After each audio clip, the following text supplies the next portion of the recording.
Donc en gros là j'ai mis le vocoder sur la loupe de rythmique qu'on a entendu juste avant. Et en fait le vocoder il permet de faire en sorte qu'on puisse... en fait quand on choisit cette option externelle ici... Ouais on voit celui. Ah on voit pas trop putain. Ouais. Voilà. Donc il y a une option dans le vocoder qui s'appelle external. En fait external ça permet de faire en sorte que quand on a une autre piste avec un autre son, en fait c'est la loupe de rythmique qui va jouer le son à partir de l'autre piste. C'est le son qui rentre dans la ligne rythmique via le vocoder et qui permet de faire en sorte que les rythmiques elles jouent le son qu'on a choisi,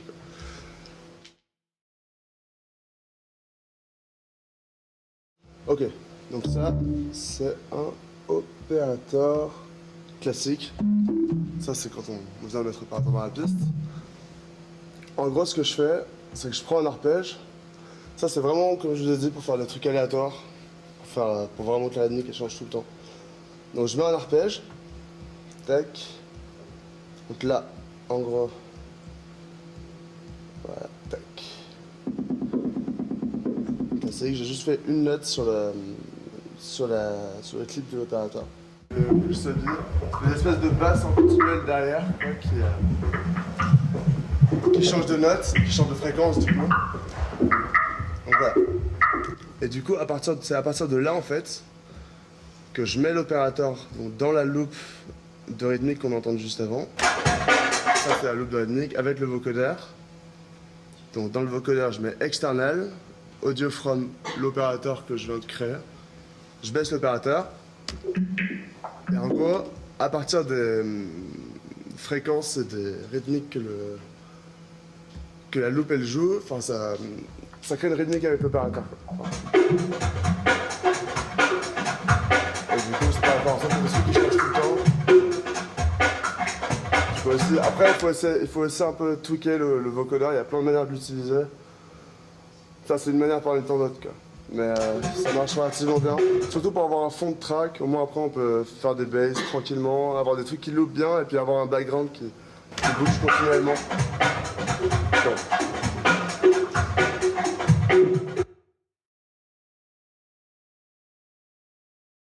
Donc voilà, alors maintenant je vais aussi montrer un autre truc. Donc là je l'avais préparé, entre autres. Donc en gros ce que je fais souvent, pareil avec tous les outils qui sont dans toutes les rythmiques qui sont dans le background des rythmiques principales qui sont là. Donc ça c'est un kick en fait. Et après là il y a mes hi-hats et mes claps. Lui, c'est un kick. Voilà. Ouais. Tu utilises le harmona tout le temps pour tes kicks? Ouais, après du coup tu peux grave le modifier, tu peux autant avoir des plus gros kicks ou des trucs plus fins. Et tu l'amènes à tous tes kicks? Ouais, maintenant, avant je mets la TR8. Mais déjà je l'ai beaucoup utilisé et puis parfois les kicks ils ont pas assez de sub, tu vois. Parfois ça semble un peu léger sur certains sound systems, tu vois, ça peut être un peu superficiel comme son. Donc du coup ouais j'ai acheté ça juste pour avoir vraiment du sub tout le temps et faut pas que mon son est différencié trop en fonction des sound systems aussi, tu vois. Enfin même si bien sûr ça change forcément, mais je veux dire au moins il y a un truc c'est une valeur sûre. Relativement, ouais. En vrai, la Terre 8 avec une pédale de disto, c'est classe aussi, je trouve. Ouais, ouais, mais carrément. Enfin, je veux dire, moi j'adore la Terre 8. C'était vraiment juste pour. En fait, c'est juste pour avoir un kick analogique surtout, quoi. Clairement, genre. C'est ça. C'est Vermona Kick Generator. C'est juste un générateur de kick. Ouais.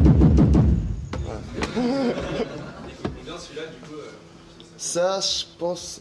Je sais même plus combien, je crois que je l'ai acheté 300, 250, c'est pas hyper. Enfin, Ok. ça pourrait être pire, tu vois. Après, bon, ouais, c'est un kick, quoi. Enfin, tu peux t'en servir aussi pour faire des subs et tout, quoi. Enfin, pour faire des subs, pour avoir des. Je peux essayer d'aller plus loin. Ouais. Tu peux quand même attendre d'autres sons, mais ça, ouais, c'est quand même bien pour les kicks. Et en fait, je le séquence avec ma MPC.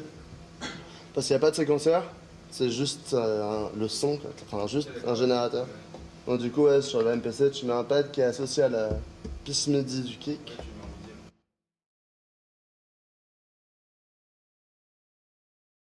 Voilà, donc là, en gros, j'ai fait les loops au background. Voilà. Et là, en gros, je veux juste montrer un autre truc pour rendre encore le truc bien aléatoire, enfin, les rythmiques. Ouais. Donc, en gros, ce que j'aime bien faire justement sur les rythmiques de fond, c'est faire les séquences en multiple de 3. Donc, en fait, ça va être. Là, par exemple, c'est une séquence en 12. 3 x 4, quoi.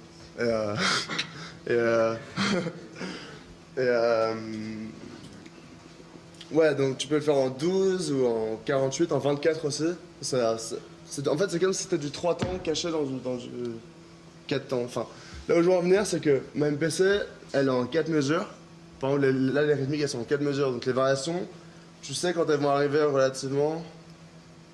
Parce que, enfin, je veux dire, 1, 2, 3, 4, tu vois, ça loupe normalement.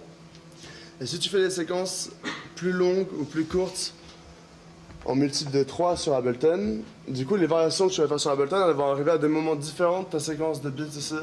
Et du coup, même pour toi, enfin, tu peux vraiment laisser ta track, il y a plein de variations qui arrivent, et tu sais pas forcément quand, ni sur ni à quel moment de ta séquence MPC, donc qui est la principale, ça va arriver. Donc en gros, là, la séquence, elle est en 12. Ok. Voilà. Donc là, elle est en 12 mesures maintenant. Et en fait, là, j'ai mis un effet sur la piste retour.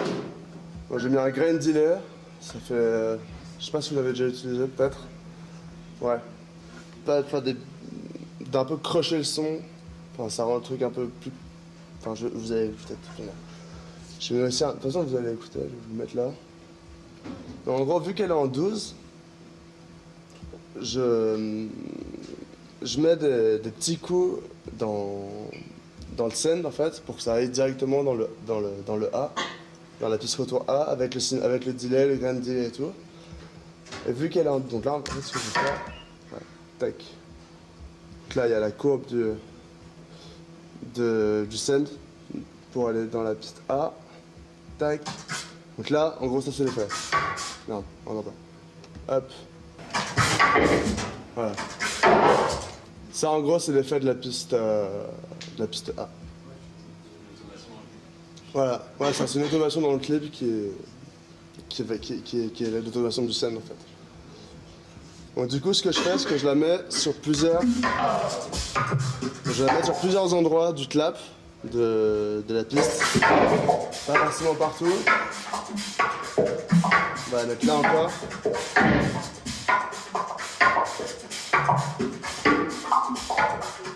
On va la mettre là. Comme ça. Prendre cette forme. Ouais. Tac. Ouais. Cool. Voilà.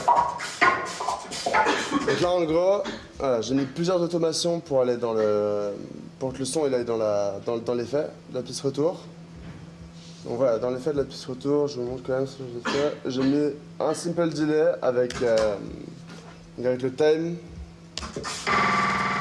Bon, celui-là, je l'ai super approché pour avoir un effet un peu métallique. Encore plus si on veut. J'ai mis le grain delay derrière pour que ça fasse un truc, pour que ça croche un peu le son. avec le son du simple delay. Et j'ai mis un frequency shifter du coup, donc avec le LFO qui est en forme de sin. Donc, enfin, en gros, la fréquence elle va monter et elle va descendre. Et du coup, vu que là le rate du LFO il n'est pas synchronisé, du coup ça permet de faire en sorte que le son du grain delay il monte et il descend, encore une fois, sans, enfin, pas de manière quantifiée, quoi. Du coup, ça crache le blanc son. Ouais.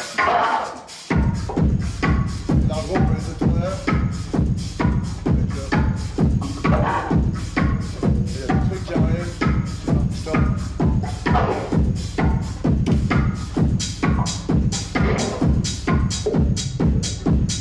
Voilà.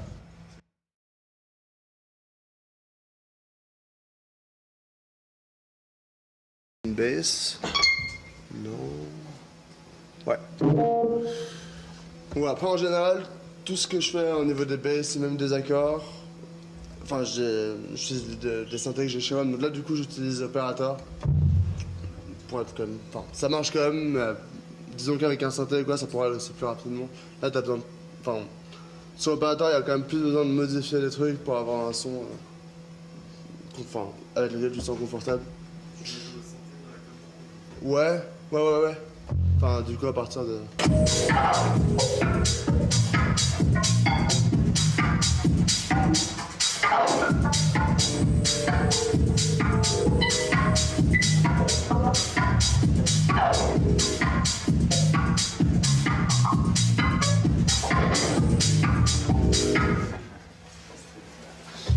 Donc, pareil avec la basse, j'aime bien faire des séquences qui sont super longues. Et du coup, en fait, là, donc là, par exemple, je vais faire ça vite. Disons que on peut trouver une loupe de basse. Donc, par exemple, la basse de la loupe, si je devais faire une basse là-dessus, ce serait ça.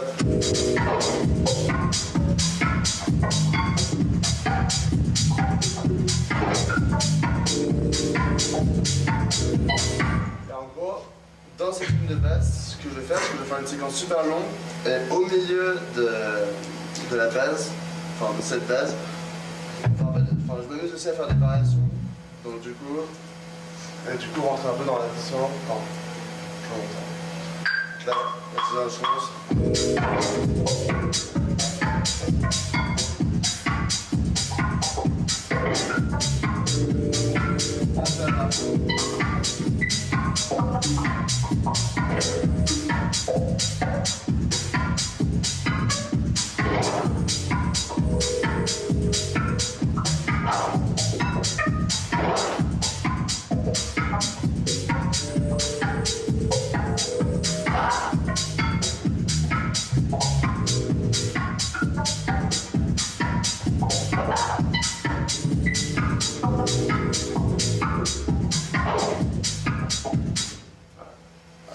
Donc en gros, une base pendant la séquence. Ouais.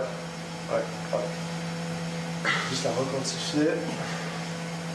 Et encore là, vraiment, je suis allé plus. Enfin, je veux dire, j'ai même pas cherché à trouver la tonalité des accords. J'ai juste cherché à faire un truc un peu dissonant. Ça plus abstrait. Donc j'arrive, je suis ça. Bah. En soi, je quantifie à chaque. Enfin, ça dépend. Ça dépend. Enfin, genre, il y a des fois où tu peux quand même. Enfin, où t'es confortable avec ce que t'as fait. En général, je quantifie quand même. Ouais. Mais en fait, là, j'aurais dû faire. Parce que t'as une option dans l'édition où tu peux faire quantification d'enregistrement. Et du coup, quand je joue cette séquence, bon, j'aurais pu le faire. Bon, là,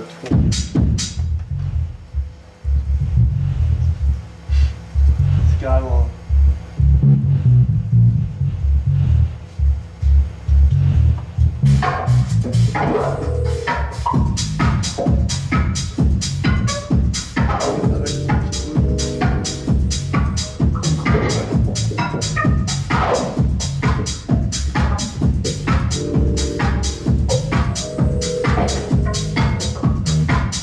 Après là, pareil, une bonne basse. Relativement classique, hein, c'est accord basse, mais ça groove. Ça.